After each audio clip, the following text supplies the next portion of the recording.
характеристику основных параметров исполнения республиканского бюджета за 2024 год.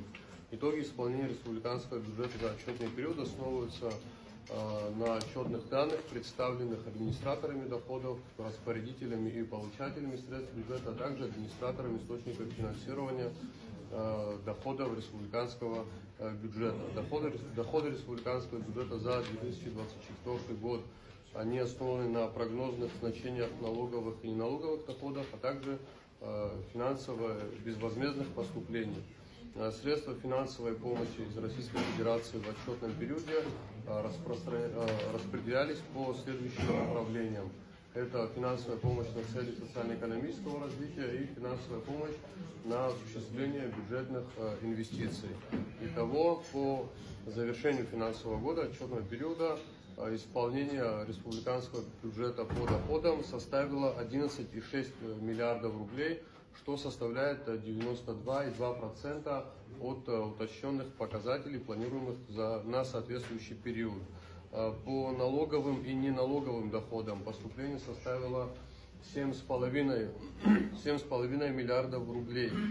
По безвозмездным поступлениям поступление составило 4,1 миллиарда рублей. Из них средства российской финансовой помощи 3,7 миллиардов рублей. У нас наблюдается факт недопоступления средств финансовой помощи в размере 1 миллиард 765 миллионов рублей, к сожалению.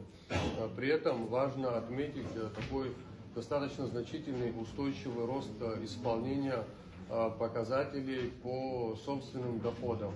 Объем доходов, из общего объема доходов доля собственных поступлений за отчетный период составила 7,9 миллиардов рублей, что составляет 111% от утвержденных плановых показателей. А если сравнивать этот показатель с показателем за аналогичный период, за 2023 год, то доля собственных доходов выросла на 1,8 миллиардов рублей, что такой достаточно значительный показатель.